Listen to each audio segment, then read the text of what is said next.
leap of faith. This is the way. Truth is, I am Iron Man. Tells me when you're relentless. Hello, everyone, and welcome back to Film Optics, brought to you by the Drive-In Podcast Network, where we discuss film, TV, and everything pop culture related. I'm your host, Christian, and as always, I am joined by my co-host and my good friend, Devon. How are you doing today, man? It's a great day today. Is it? It really is. Why is it a great day? I got my first COVID vaccine today, actually. Ooh, nice. Fighting the good fight. Fighting the good fight. That's awesome. I still have to get mine. Still have to set up my appointment, but I mean, it is what it is. So you're halfway there. Halfway there, yep. Pfizer gang. Oh yeah, getting ready to go back to the movies. You know, we got some good stuff coming up, and it'd be silly not to.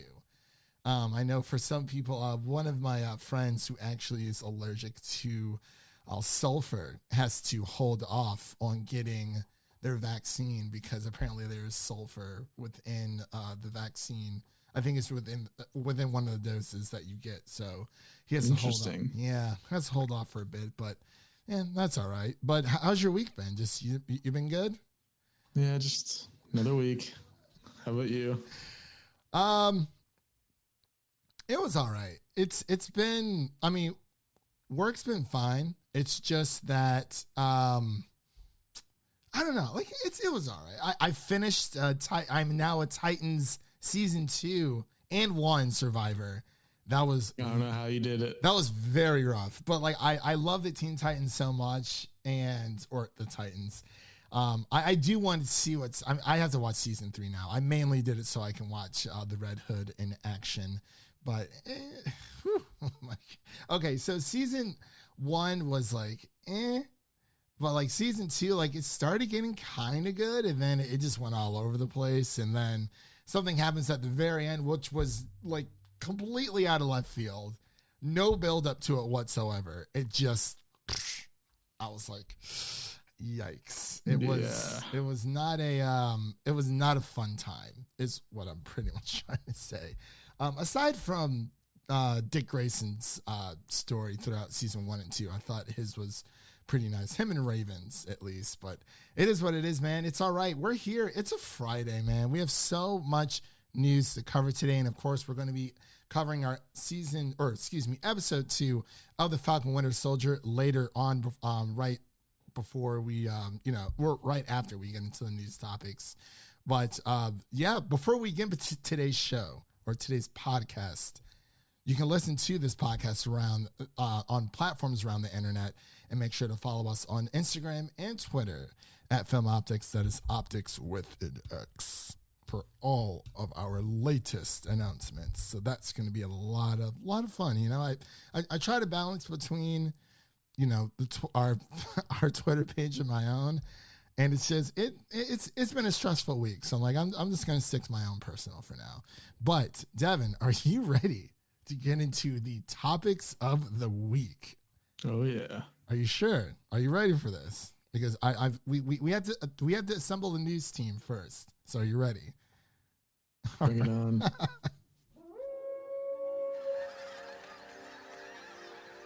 News team, assemble! It's a classic run. It is classic. I was like, we need something to kind of, give our template, our show more structure. And I was like, you know what, we're going to start, we got this nice little soundboard here. It's the weekend. We can, it's like, it's the weekend. There you go. So we got a nice little soundboard here. So might as well use it to our best ability, to our best use. So let's start off with the first topic of the week. This actually dropped earlier today. We finally got a better look at James Gunn's The Suicide Squad. Thank the heavens, because this was a rough one, man. Like, I was just like, when are we going to hear about this? I don't know when. And what are your thoughts about it? As far as the trailer goes, I thought it was all right. It was more so focused on like the dialogue and the funny parts than the action, I guess, which is what they were going with. definitely had some moments. Got some. We got a new villain. It looks like. looks like Starro might be coming through. Patrick Star, Basically making his way into the DCEU. But yeah, I really like this trailer. I think the very beginning when they're playing the rescue mission to rescue Harley Quinn, and and then she just shows up behind him. Yeah, she's like, you were gonna save me, and it's like, well, yeah. And she's like, well, I can go back inside if you want. I was like, oh my god, it's such a Harley Quinn thing to do, and I love the dialogue with that. I've seen a little bit of pushback for Peacemaker. I know some people are like, why is he getting his own spinoff HBO Max show? I'm not sure, but it is a little strange. It's random. Off of nothing to just give him a show. Yeah. Like yes, there are so many other characters they could delve into, but I feel like it's just because they have John Cena attached. That's probably the only reason, because they have a name attached to it. Yeah, that's true. That's very, very true. I don't know. That's one for the ages though. Very, very August for this one. Yeah, August 6th, I believe. So and it's official Red Band trailer as well. Yeah, it's definitely rated R. When I was posting up on the Music City Drive-In for this trailer, and when it came through Warner Brothers, and I tried adding it into the mix, it was like, oh, by the way, this is the Red Band trailer. It's not going to show up. So I had to go to like another YouTube channel to actually, get all that stuff in there. So, I mean, it is what it is, but, whew, man, oh man. Yeah, got it all fixed. IGN came through. I was like, perfect. But IGN coming through. Yeah, who would have thought, right? Who would have thunk it? But it looks really, really great. We get some new characters. We see a little bit of Pete Davidson as well. So it is we got two Petes in this one. The Doctor Who Pete and this Pete. What did you think of the weasel? That actually grossed. Strange. That grossed me out, but like it works. I was like, oh god, what is this? And King Shark's looking pretty good. Yeah, from the beautifully horrible, beautiful mind of James Gunn. But yeah, King Shark is actually like prominent in this trailer. He just looks very. I think maybe the film circles around him, possibly. Might be an upgrade over King Croc. Well, anything. Was it King? No, Killer Croc. Killer Croc, yeah. Yeah. Well, anything's. They won an Oscar for it.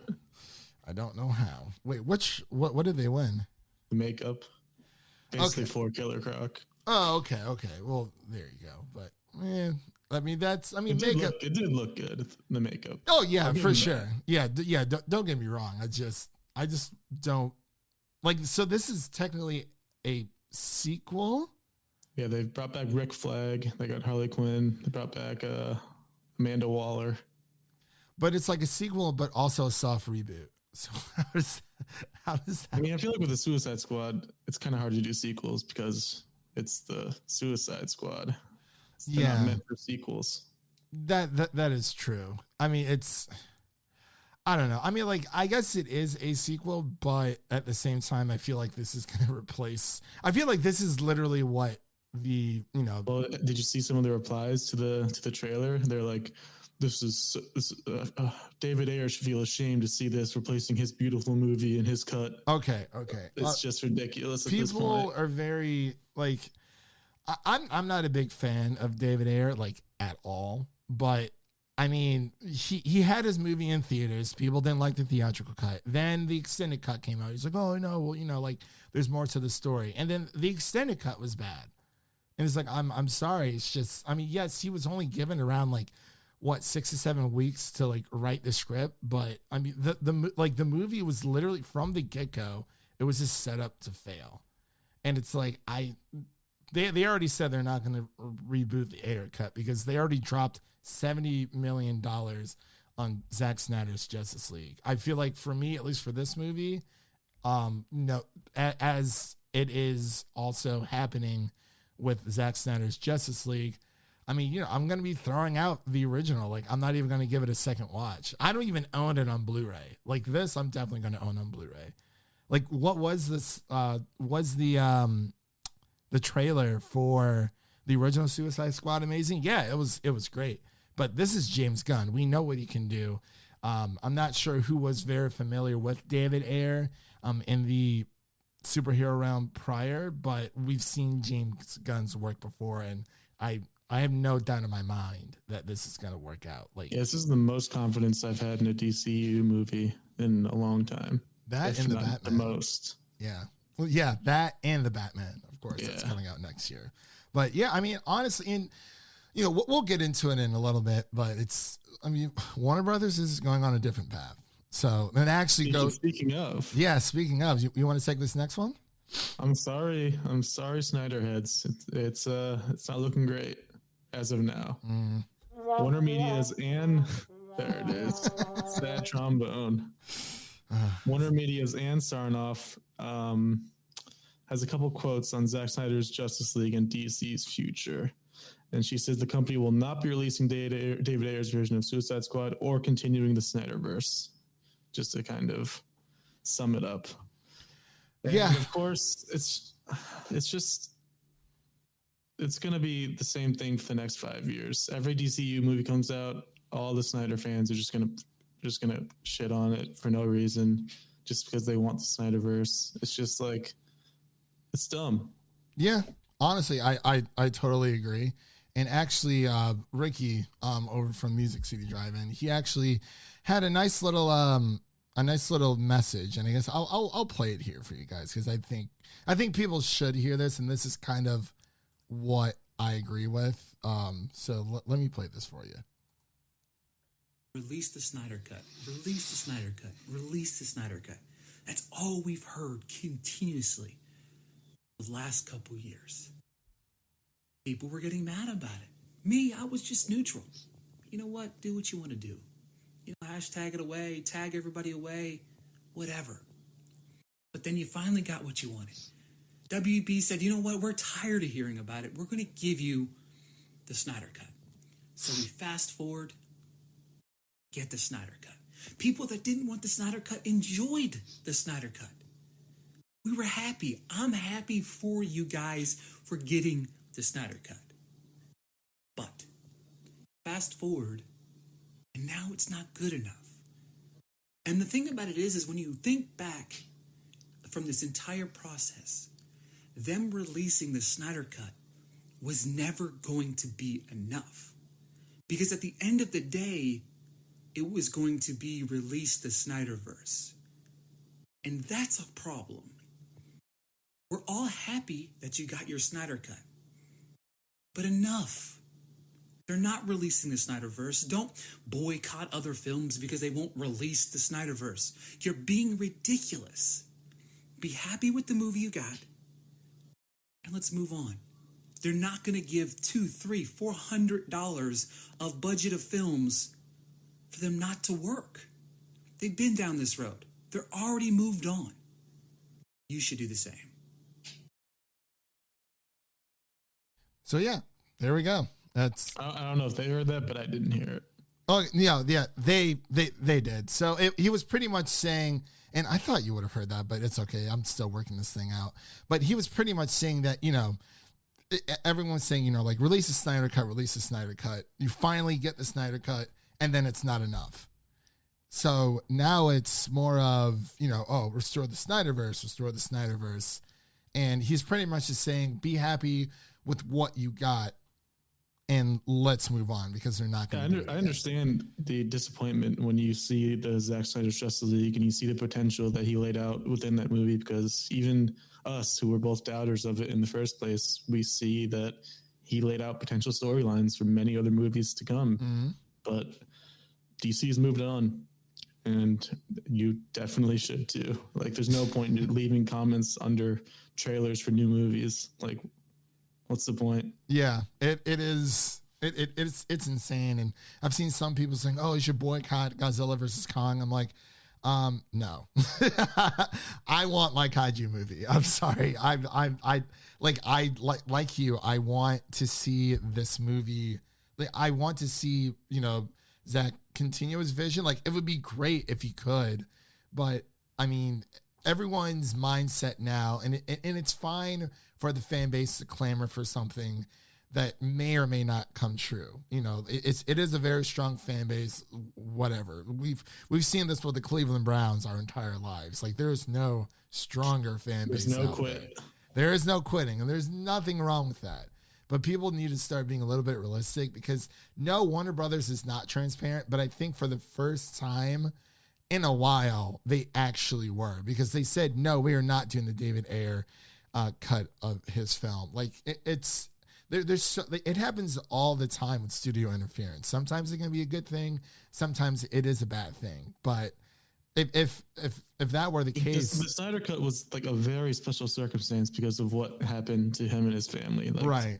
That was just a very unfortunate event, and it makes sense for there to be a specific cut for him for that movie. We're not going to have a cut for every bad movie. It's just not going to happen. Exactly. You can't do that. If that was the case, we would have got one for Fantastic Four, Green Lantern, X-Men Origins, Wolverine, and so on and so forth.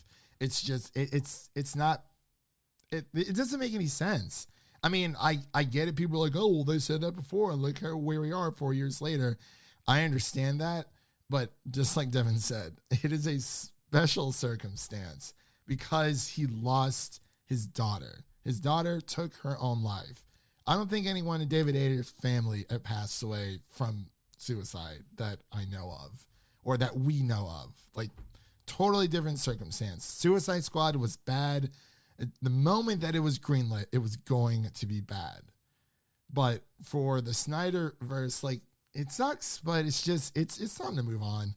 We got the Suicide Squad. There's so many other projects coming in the mix. You know, we got the Batman coming up. We got the Flash movie coming up. We're getting Static Shock. We're getting a Zatanna movie. Speaking of, our next DC's getting some pedigree in their line of directors here. They're following the MCU, getting some Oscar-worthy directors. Yeah, we got for the Zatanna superhero movie. We're getting Emerald Fennell, the writer and director of Promising Young Woman. Very good, very very good movie. Amazing movie. Yeah, and okay, Emerald. I'm just asking, please cast Emilia Clarke. That's all I'm asking. I'm feeling Ana de Armas. Or honestly, I wouldn't be mad either way. Like, those are. Or honestly, you know what? Let's get Haley Steinfeld in the DCEU. Why not? She's got a lot on her plate. She does. I mean, hey, Dickinson season 3 got greenlit, so exactly.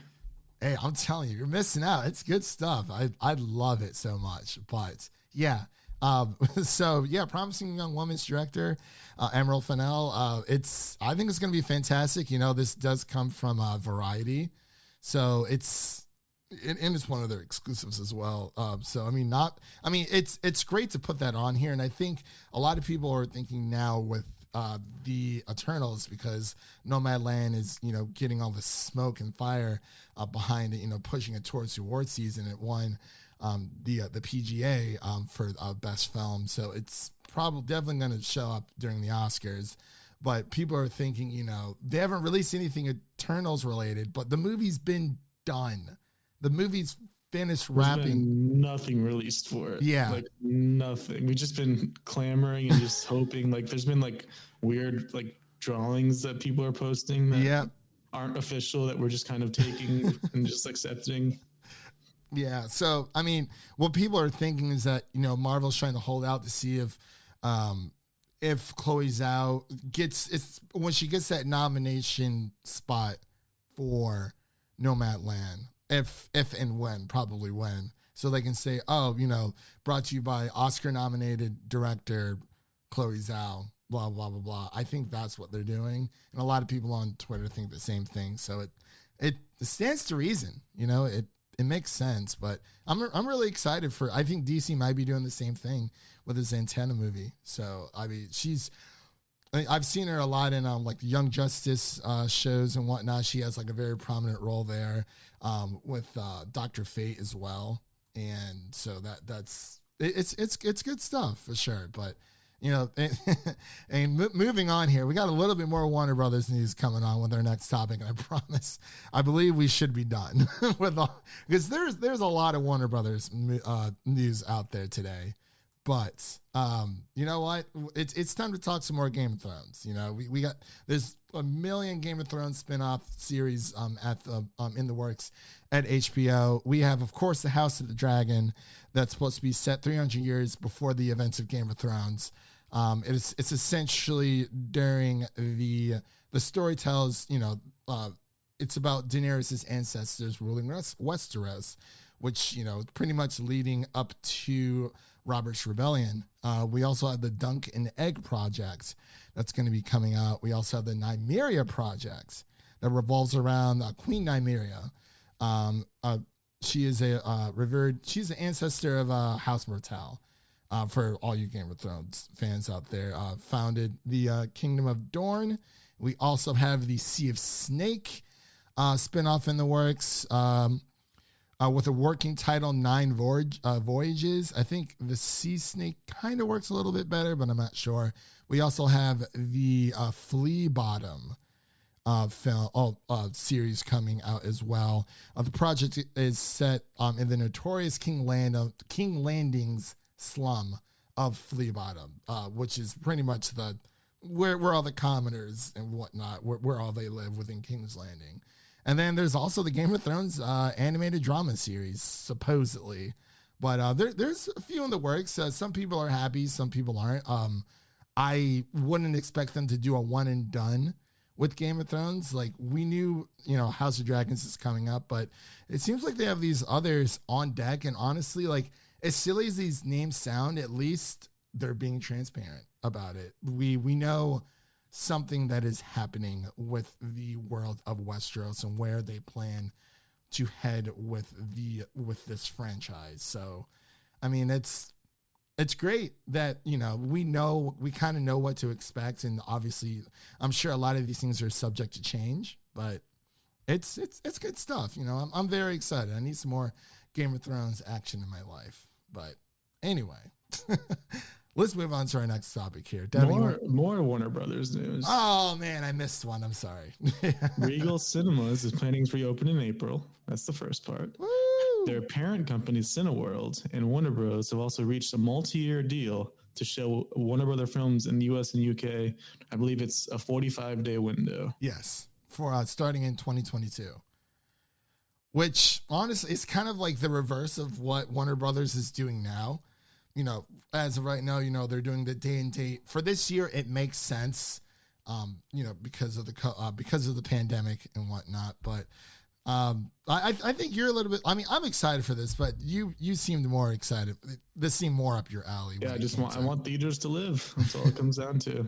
I mean, I do too. It's just, there are just some movies, like, I'm 50-50 sometimes because, of course, you know, movies like Godzilla vs. Kong, you know, we're going to go see that in theaters. So we are seeing it in theaters, and, you know, we're going to review it here on the pod.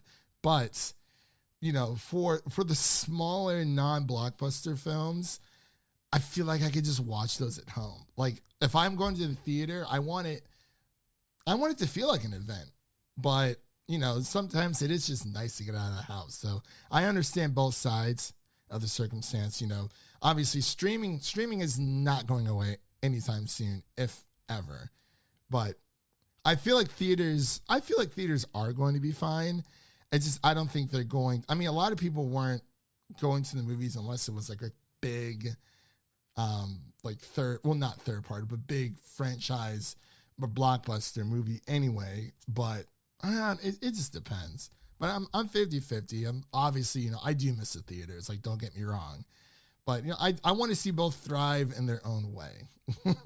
So I was surprised to see 45 days because I would have expected more of a middle ground. It seems like they went a little longer than I would have expected. But because Universal's, what was it, 30 they did or 15? I think it was 15. But Paramount Plus is also doing 45 for like. Yeah, maybe 45 is just what the industry is going to go for. Yeah, because the people who want to go to the theaters will, supposedly, you know, depending on if people feel safe enough or have been vaccinated, and then the people who kind of want to stay at home, you can still catch it on, and you'll be able to catch it on HBO Max. 45 days later, which honestly isn't bad. I think for this year, it does make sense, for what they're doing. But next year, they are trying something new, which, Warner Brothers, as crazy as they are probably one of my top favorite studios. They have a lot of properties, a lot of movies that I like to watch. Like they make good stuff. I mean, they really do. I mean, DC aside, Warner Brothers makes a lot of good stuff. But yeah, this does make sense, and it's a multi-year deal. So they're kind of thinking of the future. Okay, even after this whole COVID thing is over, this is what we're going to have moving forward. So it looks like it is a multi-year deal for that within the US and the UK. So that's cool. Good stuff. Really, really good stuff. All right. Next up on the list here, we have Sony. Sony and PlayStation Productions are developing a Ghost of Tsushima movie with John Wick's Chad. I'm sorry, I do not have my glasses on right now. Chad Stahelski? Stelsky? Sure. You want to give a go at it? Stahelski. Okay, that's what I thought. So, for those of you who don't know, Ghost of Tsushima is a new IP that Sucker Punch Games that is owned by Sony Interactive Entertainment, or excuse me, now it's PlayStation Studios. They made a new game called Ghost of Tsushima, which takes place in feudal Japan and has been critically acclaimed. It is a very good game, pretty much what Assassin's Creed in Japan would be. I actually like it a little bit better than Assassin's Creed, but it is a story-driven game. So it looks like they're making a movie out of it with John Wick's director. So Stahelski looks like he's taking on a new project. This is okay.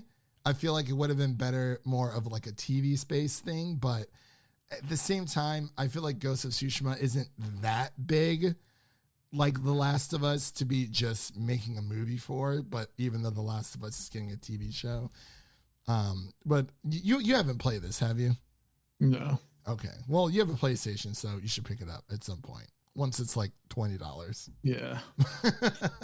I'm not going to really get excited for any of these Sony movies until they actually come out with something and prove that they are up to par.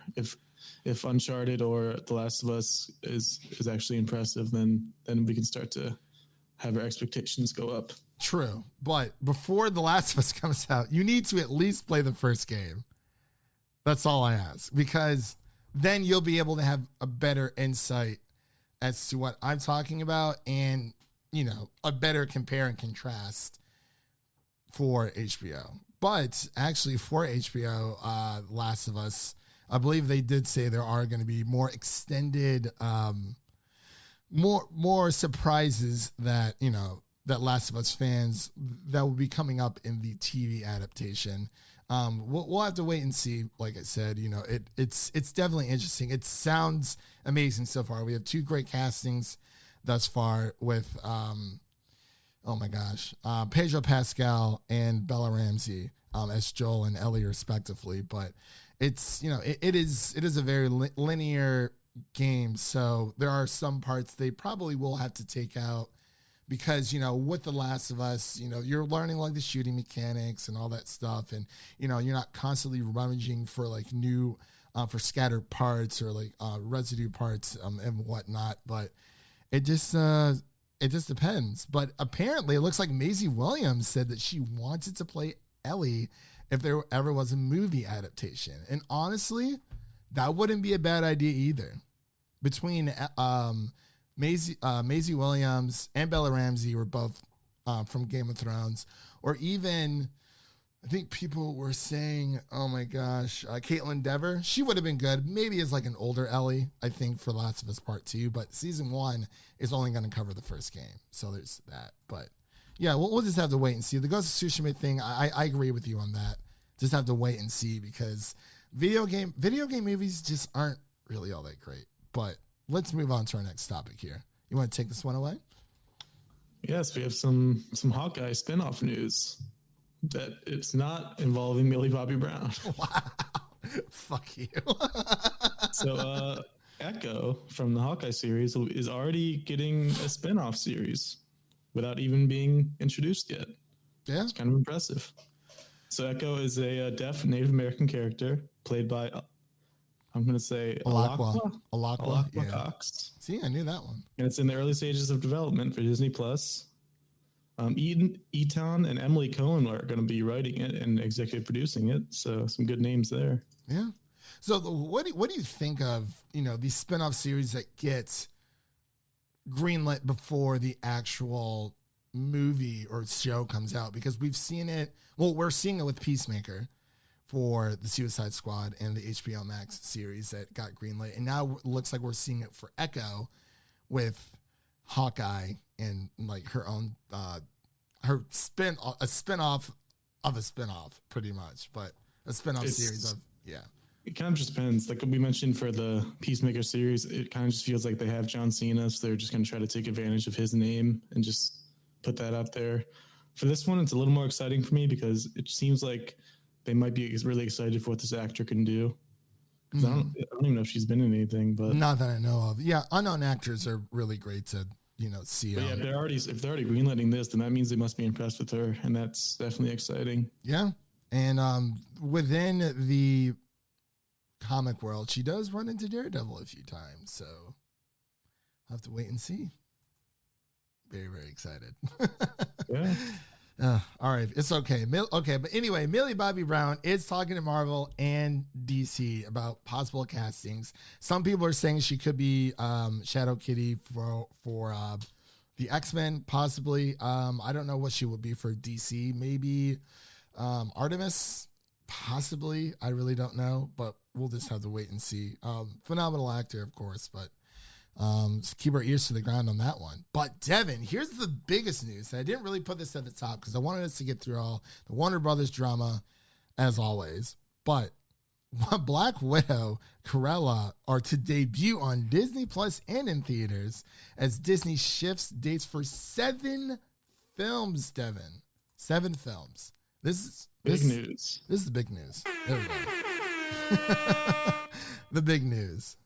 So it looks like, I think I posted this earlier or a few days ago. The new the new release dates for pretty much everything that we are getting, which is literally insane. So now we have Black Widow coming out on July 9th. We have Shang-Chi coming out this year, September 3rd. And then we have The Eternals November 5th. And supposedly we have Spider-Man No Way Home on December 17th. I don't know how this is all going to work, but four movies, baby. That's 4 movies there. And then we have Luca that's skipping a theatrical release and going straight to Disney Plus. And we have, which is strange. Very strange. It seems for everything Pixar related, this is happening. But sorry, go ahead. Yeah, I don't know why they're doing this with Pixar movies. Like, those are movies that we want to see in theaters. Yeah. And I mean, we haven't really heard anything from Pixar either. It seems it made sense for Soul. I'll say that because of the timing. It made sense for Soul, but for a late summer movie like Luca, like put that in theaters. Yeah. There'll be vaccinations by then. Yeah, it really sucks. And we also have Cruella, which is also going to be doing a dual release for Disney Premiere Plus access and in theaters as well, which is weird. You would think.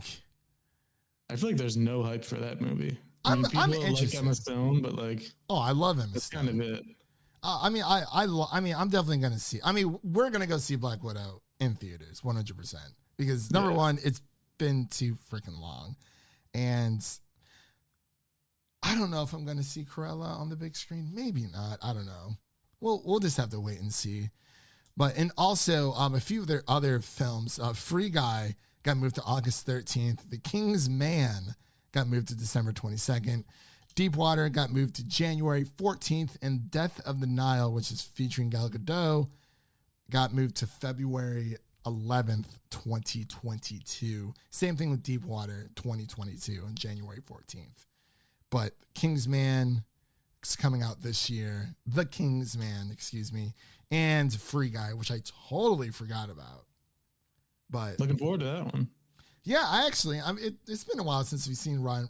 When was the last time we saw Ryan Reynolds on the big screen? Pokemon? Hobbs and Shaw. Hobbs and Shaw? Oh, Was that before or after? I think that was before Pokemon. I think. I don't know. Anyway. Yeah.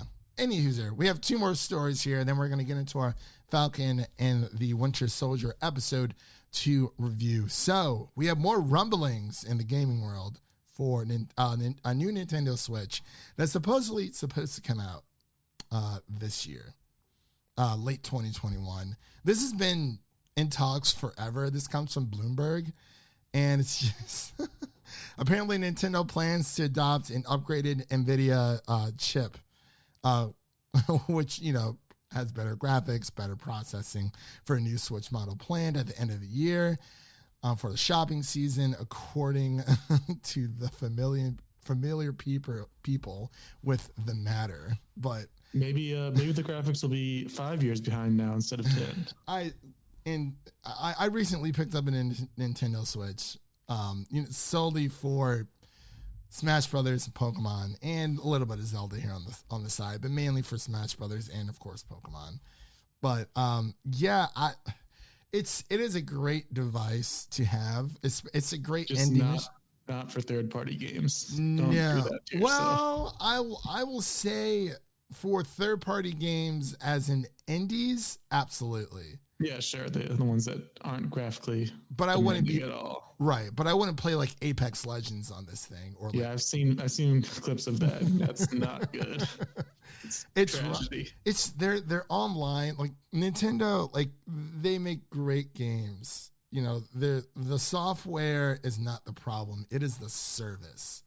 Nintendo's online is only $20 a month, and that sounds fantastic. But $20 a year. Yeah, $20 a year, and that sounds fantastic. But you also get what you pay for. Like I've had to buy a LAN adapter to play Super Smash Brothers online because the Wi-Fi connectivity is horrid. And even with the LAN adapter, it's better, but it's still bad at the same time. But it's just, 4 years have come out. People have been asking for themes for their Nintendo Switch. Nothing. There's a white and a black theme. There's no customizable profile pics that you can make. Literally, I honestly think they're missing out on a big market when it comes to streaming. Like, YouTube is on the Switch. Bless you. Put Netflix, Hulu, HBO Max. Put all those streaming services on there because people are going to take it on the go with them anyway. But put Quibi on there. Quibi should live on Switches. No. It's gaming is the 3 core pillars when it comes to a console. You have your hardware, your software, and your services. Hardware for Nintendo Switch, not graphically powered because they are innovative. Yeah, they are innovative design wise. Right, and they tend to build whatever hardware they're creating around that system, around those games for that generation. But graphically speaking, but then again, Super Smash Brothers Ultimate looks fantastic. It's just, I don't know.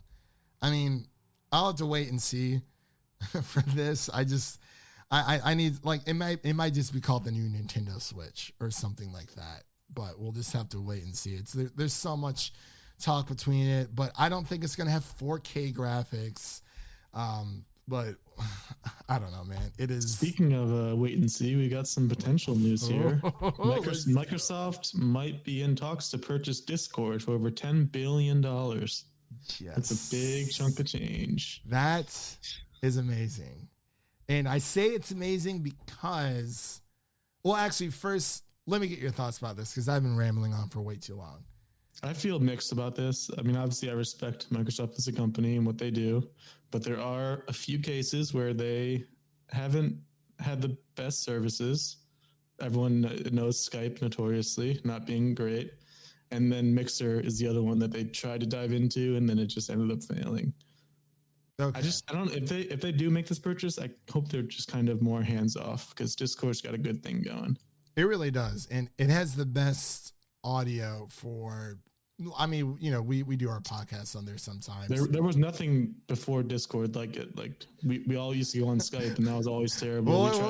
We had TeamSpeak. TeamSpeak, which was one of the worst things I've ever used in my life. TeamSpeak is like early 2000s, like what people used to use to talk on like World of Warcraft. Yeah, like Discord really saved a lot of online friendships. Yeah, and it's centered around gaming. But I will push back a little bit because even before Microsoft acquired the rights to Skype, it was never good in my opinion. But I know a lot of people were worried that, oh, well, they ran Skype into the ground. It's like, well, Skype was like, okay. Mixer, I feel like they were diving into a market that was already dominated by YouTube and especially by Twitch. But Mixer was technically the best out of them and had the latency was the best out of all three between YouTube, Twitch, and Mixer when it came to, you know, responding to like people in your chat and whatnot. Because I know one of my friends, she became an affiliate on Mixer, and then 2 months later they shut it down. And of course, you know, they tried to get into the music market with Zune. Yeah. But, you know, that is all in the past. You know, it is different leadership now. And I think this is a good idea. If Microsoft acquires it, I think it'll be good for gamers all around for every platform because if you imagine if Nintendo or Sony acquired Discord, you would not see it on any other gaming platform. I feel like if Microsoft does go through with this, they will definitely, since they are the most consumer friendly, I feel like they are the company that has the better chance of saying, hey, we have this great new app. You know, we want to put it on your console for, you know, people. Not even just from a gaming perspective. Like Discord has so many more uses. Like they could put it on every work desktop, every work laptop. Yeah, Skype. Like get rid of Microsoft Teams, please. Yeah, Teams and Skype. It is so bad. Discord Teams is okay. Like definitely compared to Skype, it's pretty fine. But yeah. Discord could be a whole lot better. A lot better. Discord is just amazing. I absolutely love it. And, you know, like I said, you know, we record our podcasts on there sometimes.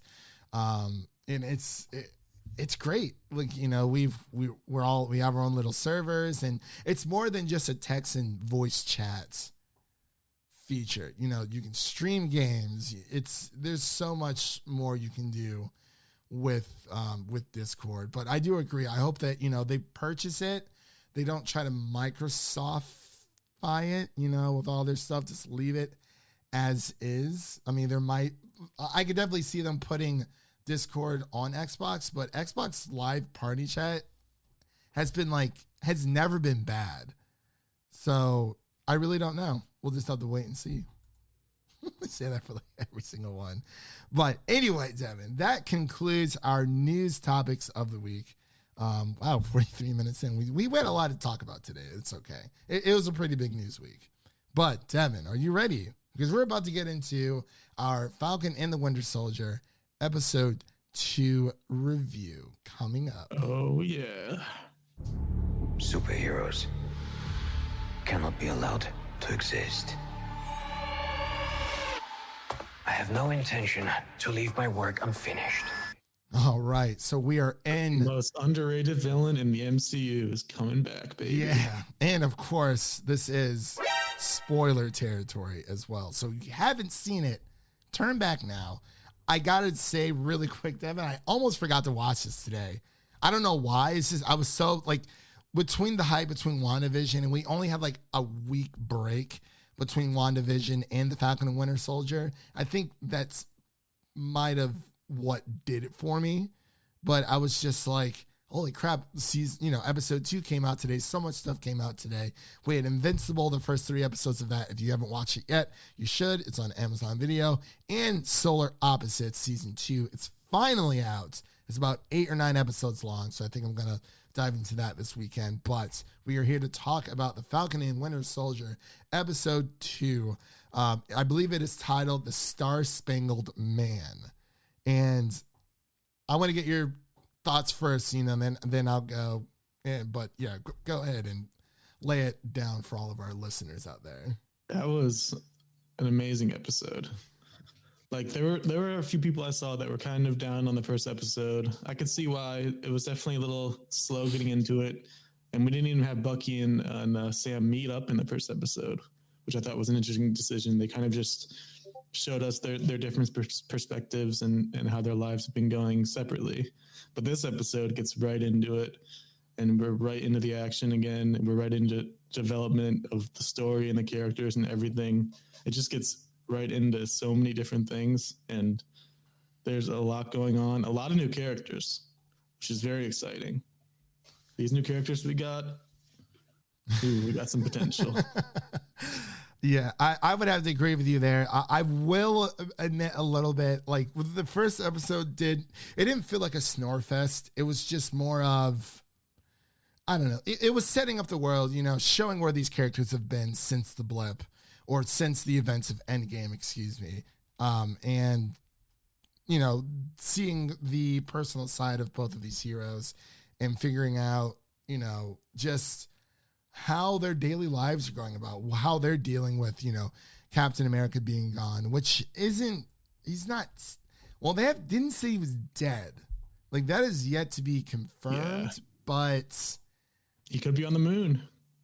He could just taking a vacation with Nick Fury up there. But I don't know. This episode definitely, it's only 6 episodes long, so they had to get in to the plot, the action, the meat and potatoes right away.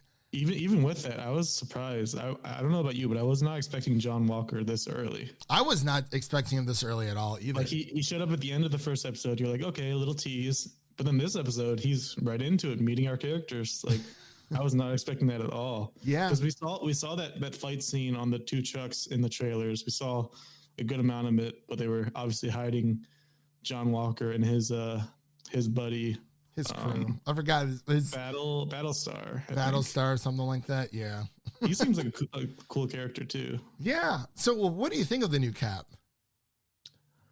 I mean, they really tried hard to make us like him in this first part of this episode here. They're making him feel like a nice, down-to-earth guy. He's just kind of an American war hero. He's got a nice girlfriend. He's got a nice friend. But, deep down, this is not a good guy. I have to admit, at first when we saw him, I was like, okay, during the interview, when they're out in this high school football field, he's talking to his friend. They tricked me for like a few minutes. They did. I was like, he seems like a good guy. Yeah, like he seems like a down to earth guy. Like even before he, went out to the football field, he was talking to his friend, and he was saying, he's like, I'm not Captain America. It seems that he was kind of just thrown into this role, which makes it feel like, we haven't, like, it's, them trying to make us feel like, he's kind of just here. He doesn't really know what he's doing. And even during the interview, it seems that he is a very genuine person of saying, look, like, I'm not a super soldier. I'm not trying to be Captain America. I'm not trying to be Steve Rogers, but I will be the best Captain America that I can be. And I was like, okay, you know what? That's perfect. It seems that the reporter was trying to steer him in a different direction, but he kind of like stopped it to let everyone know, what he was about. And that's what I really liked about it until later on, he does try to, help out Bucky and Sam with the Flag Smashers, which are, part of the villainous side of this of this series, but it kind of goes. We didn't get to talk about too much about the Flag Smashers in our first review because we were going strictly non-spoiler. Mm-hmm. So we had to. I love the idea. Love the idea of this group of people that are just like, we kind of liked how it was when the blip happened. Like, we want to go back to that. Like, that's so interesting to me. Yeah, like it was just like, it was like lawlessness and just kind of like, they can just get away with more stuff, and they like that freedom that they had. So they're going to fight to try to get back to the blip times. Yeah. So what did they say? A world without borders is what they want. Back to the. Yeah. So yeah, and So for the first episode, we can we can talk about spoilers at all because it did come out on embargo day. So yeah, now the gloves are off. We're all here, but. The Flag Smashers are very interesting. They are super soldiers. We find out this episode they have officially they have superpowers. They are beating up Cap. I mean, not Cap. Well, Cap. Yeah, they were. He's not hashtag not my Cap. Yeah, and that's what everyone's saying. And we know this going in. It's just more of he did seem like a very genuine person. They're so tricky. Just like with Agnes, they tried to throw in a few little lines. Oh, maybe she's not in on it, but we know. Come on. Yeah, after everyone they got their like butts handed to them when during the truck fighting sequence, which I thought was really great. But that fight was really cool. And then we see the leader of the Flag Smashers, Carly, played by Erin Kellyman. Yeah, she's Carly Morgenthau, who is the name. I think it's Carl Morgenthau in the comics is the name of the actual Flag Smasher. Like in the comics, it's just one guy who's the Flag Smasher. They kind of made it like a group in this one. But yeah, it's a cool nod there. Yeah, just kind of. That version of that. Yeah, Erin Kellyman. She was played Carly. I believe she is a British. She was in Solo. She was in Solo. That's right. That's where I remember her from. And I was like, she looks so familiar to me. Yeah. I was like, oh, okay. I feel it. So, and Wyatt Russell as John Walker. It's weird to see him without the beard. It is, isn't it? But I thought he played a good fake. Not a good replacement, but a good fake Captain America, if that makes any sense. Yeah. He kind of looks like, oh, well, we couldn't get Captain America, but we got his long lost, his like, his like American guy. His third, he looks like the off-brand cereal version of like Frosted Flakes. So we have Frosted Flakes, Tony the Tiger, and then there's people after the first episode were saying he looked like the old man from Up because of the one shot he did at the end. Honestly, yeah, I could see that. I actually did tweet a meme about that, and it had the old man from Up with Captain America's headgear on. And said same energy, and I was like, yeah, it's good stuff. But yeah, it's he plays a good off-brand Captain America. He is trying to cooperate with Sam and Bucky, but they're having their own problems between each other. Bucky doesn't understand why Sam gave up the shield, and Sam, he said it felt like it belonged to somebody else, but Sam didn't know that, the government was going to plan on creating a new mantle for Captain America. So, they're dealing with their own stuff. They had their little therapy session as well. But, like, you could really feel the tension between the two. Because when they finally unite in this episode, which is nice, they kind of just get right into it. Like, Bucky's like, hey, why did you give up the shield, buddy? What are you doing? Like, you can just tell how mad Bucky is. Oh, he was pissed. Those first couple scenes too, where you can see Bucky just on the floor watching the press conference. That was so good. Yeah, he's just like, "What is this guy?" He was livid. Like he barely blinked like the entire time, and then it's like, it creates such a interesting tension because you have the relationship between Bucky and Sam, and then you have this outward Captain America who has, their best friend's shield, and especially with Bucky, he's 100 years old, and he doesn't really know what to, how to feel about all this. He's still processing, dealing with his own, not being brainwashed by Hydra anymore, and then we find out that there is another super soldier that was created during their time. Isaiah, I think his name was Isaiah Bradley. And that was it was a very tense episode, just overall. Absolutely. He's gonna be a badass, and he's definitely gonna be coming back. Like, yeah, they didn't just put him in there for 30 seconds. And it's crazy because Sam's like, why are you now just telling me that there was a black enhanced the super story soldier. he had was pretty heartbreaking. Like it's kind of like the story of many African Americans who go to war and then come back and aren't welcome in their own country. Like he was thrown in prison for 30 years after giving the superheroes The serum. Yeah. It's just crazy to think about. Yeah. I mean, this literally the story just got interesting with episode 2. Like episode 1, like I was feeling it, but I was like, I need a little bit more. But it's so interesting. And they had to dive into things, but I didn't even expect it to be this much this fast. But it's amazing. Hey man, 6 episodes. I gotta get straight to the point. Let's go. Yeah, but I mean, just John Walker interacting with them like that fast. Like I thought that was gonna be a build up, but no, right away. Yeah, seeing that shield come in and hit that bad guy was so, I don't know how to feel. It was just so weird. Like I wanted to cheer because it's Cap's shield, but yeah, I mean he is on their John Walker. Come on. Yeah, I mean like he is on their side. Well, he was on their side because you have Bucky and Sam pretty much just giving him the cold shoulder when it came to this stuff. They were saying, hey, we want to help you guys take down the Flag Smashers, and Sam's like, hey, no offense, but we are more free agents. You have to answer to a lot more people than we do. And, we can kind of move more freely and operate in a different pace than you guys. So it is just, it's crazy because you have this guy who was given this mantle. I mean, anyone who is like a war hero, which he is a war hero, would, it's a pretty big ask. Like, hey, like we want you to be the next Captain America, even though Steve Rogers passed his shield down to Sam.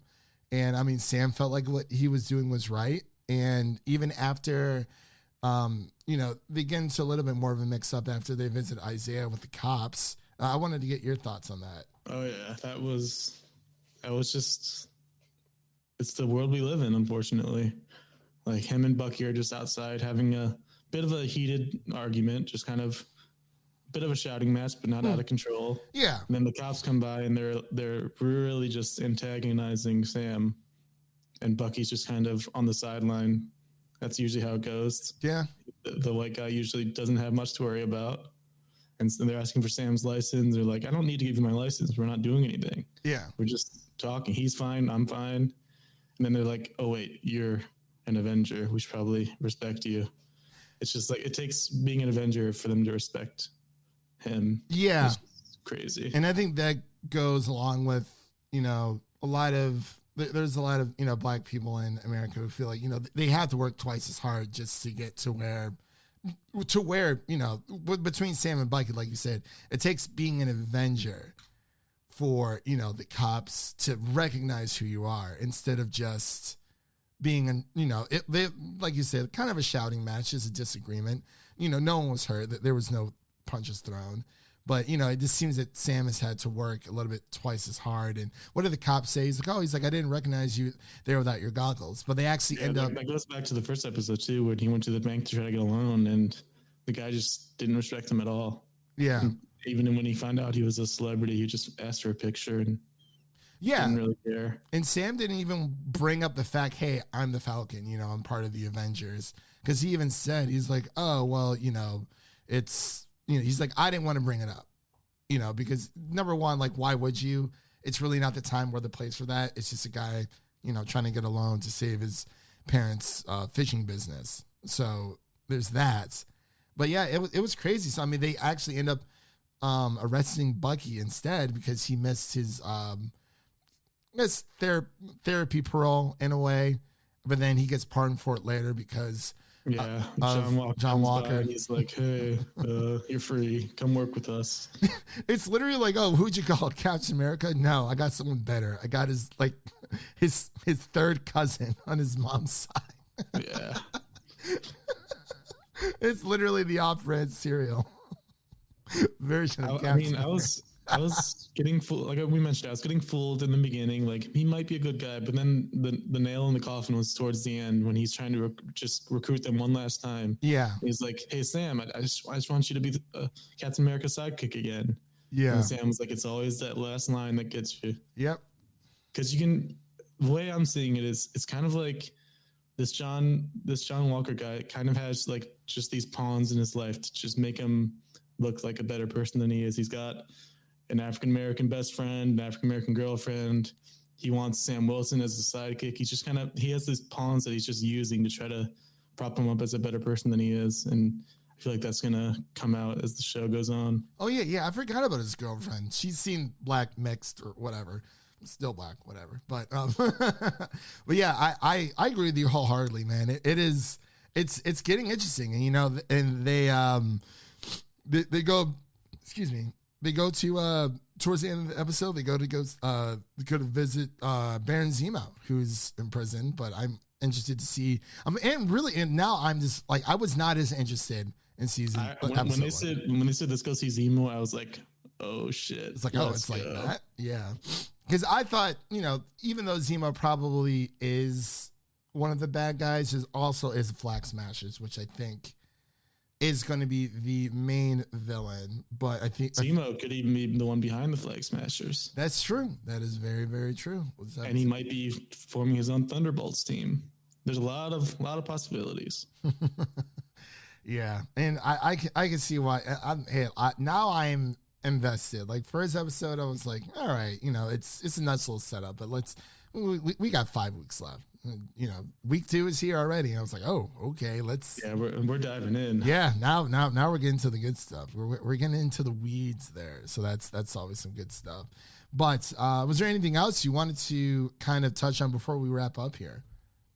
We also got Isaiah Bradley's grandson. He's the one who answered the door. In the comics, he is famously, I think his name is it the Patriot? I think so.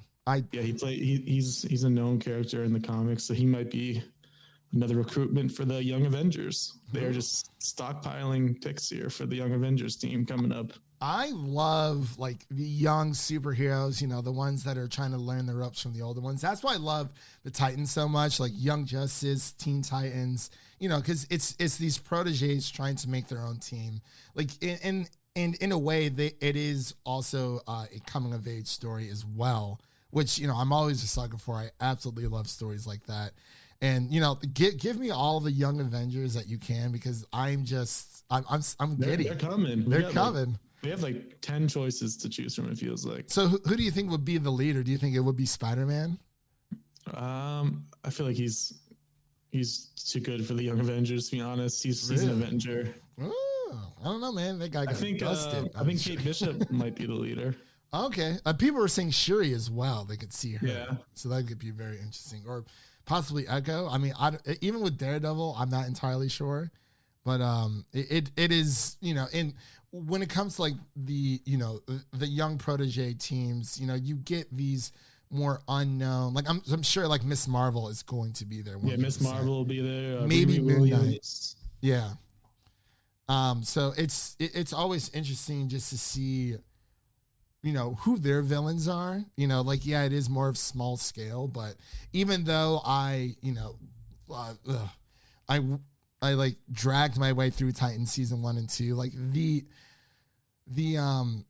villains seemed more, you know, on their level, kind of like. I think in Titan season 1, the main villain is Trigun, which is Raven's daughter, and then the main villain in Titan season 2 is Deathstroke.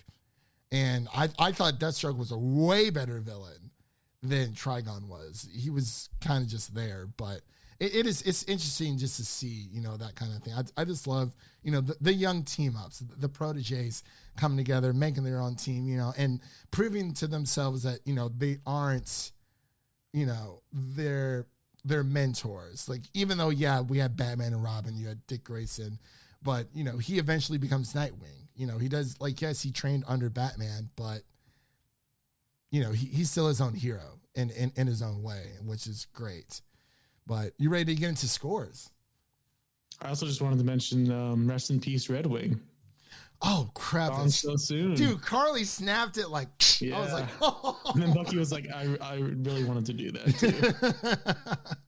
Yeah, I think that opens the door for a real Falcon could be the replacement, because he's been complaining about how them interfering with his tech. Yeah, and he got tracked through Red Wing. That's how by John Walker. That's how they found him initially. So I think if we look at a real Falcon, just like in the comics, could be cool. That would be great. We'll give it a little bit more of a personality. Add kind of like a third to like the little trinity between Falcon, Soldier, and then you have the Winter Soldier, Falcon, and then Red Hawk. Also, we should mention there was a joke where Sam called Bucky the White Panther, and he replies, "No, I'm the White Wolf." I didn't know that they were going to continue that, but yeah, because it was Black Panther who said, how's the White Wolf? I think it was towards the end of Civil War scene for Black Panther. Was it Black Panther? Okay, yeah. And also, really quick, I want to point out the the Lord of the Rings weapon reference. I loved that scene so much. He read it when it first came out. he's like, Gandalf. He's like, yeah, I read The Hobbit when it came out in 19, I think it was like 31 or whatever. I'm like, oh my god, that was so. The three types of bad guys: androids, aliens, and wizards. That was great. He was like, I read The Hobbit when it first came out. I'm like, I love things like that. It's small little Easter eggs like that. It's like, okay, yeah, Bucky is old enough to even know who J.R.R. Tolkien is, and has probably read The Lord of the Rings when they first came out as well. So it's like, it's crazy stuff like that I absolutely love about this these TV shows. And Marvel continues to, just blow our socks off when it comes to this stuff. So I'm very interested to see where the rest of this goes. See where Baron Zemo and the Flag Smashers have to see what their true stance is in all this, all the betrayals and whatnot. And I just love the dynamic between we have two sets of two here. We got Falcon and Bucky, and then we've got New Cap and Battlestar. It's just such a cool dynamic, because it is a cool dynamic. we don't know how villainly, is that a word? Villainly, how villainly they are, but yeah, or how sadistic, or especially Battlestar, because he didn't really show too many bad signs, but he's kind of just along for the ride. He's like, he's like, well, I was kind of assigned to him, so like, yeah, I'm here. Like they know each other, but it's like, it seems that they do have a friendship, but it is, the mirrored image of Bucky and Sam, kind of, or. Yeah, it's weird, but hey, I'm here for it. It is great stuff. So let's get into scores here. Let's wrap up. What grade would you give this out of for episode 2, the Star-Spangled Man? And of course, say the grade and then whatever number you want to attach to it, because I think that will make it a little bit easier. Yeah, this one had me hyped. I mean, they set up so many storylines, gave us a bunch of new characters. Like, it was, 5 to 6 new characters in one episode, and it still didn't feel overwhelming. Yeah. Like, we understand pretty much how we feel about most of them within one episode. And I'm going to go with an A-, like a 91. Just really gets me going. I'm excited. Okay. I was gonna go with a solid A. Give it a nice little 90, a 95 there. I thought it was a pretty damn near. I wanted to leave some wiggle room in case the episodes keep getting better, like WandaVision. That is true. That is, yeah. I mean, I don't know. The WandaVision was more, the head, the theorizing, and the head games and whatnot. I mean, this does feel more like a traditional Marvel story, but it's still good. They've been planning this stuff out for a while, so it's good stuff. So a 91 from Devin and a 95 from myself. A- on Devin's end, and a solid A for me. Honestly, I was roped in. I was like, oh man, I didn't want it to be over, but. Hey, that's the beauty of week to week releases. So, of course, that pretty much wraps it up for today's episode of Film Optics. Devin, of course, thank you always for coming on. Thank you everyone for listening at home, and don't forget to leave us a 5-star rating or review on Apple Podcasts, a 5-star rating, and a nice little review. If you didn't like us, let us know what you didn't like about us. You know, we it's not just positive criticism or positive feedback. You got to take the bad with the good. So it is what it is there. But also, let's just wrap up here today so we can get out of here. I believe we have our Godzilla versus Kong review coming out next week. I'm seeing it Wednesday. So we should. I'll probably watch the rest of Solar Opposites this weekend. We can do that early next week. Yeah. So yeah, that's I almost forgot. Thank you for reminding me, Devin. So we also have our Solar Opposites Season 2 review. If you haven't seen Solar Opposites Season 1 or kind of want to go back to our Season 1 episode of that would be pretty cool. I think we did that. Feels like a year ago, maybe, but it was only, I don't know. Anyway, it was a quick turnaround. Yeah, it was a quick turnaround. So we have our Godzilla versus Kong review coming out next week, as well as our Solar Opposites Season 2 review and possibly Invincible. I don't know. I think next week we'll do the combo Falcon, Winter Soldier, and Invincible. You're killing me so much. The Falcon and the Winter Soldier and Invincible. Hey, what a team! If we do that, we either have to shorten down these news stories. No news. If no news. Both. Yeah, that is true. It's news is kind of hit or miss some weeks. It's like this week was really, really good. Last week, nothing. But it is what it is. So yeah, let's get out of here. So that's a wrap for today, everyone. Thank you all for listening, and make sure to check out the other podcast shows over on MusicCityDriving.com and subscribe to our show so you never miss an episode. That was Devin. My name is Christian, and we'll see you guys in the next one. Peace. Go to MusicCityDriving.com.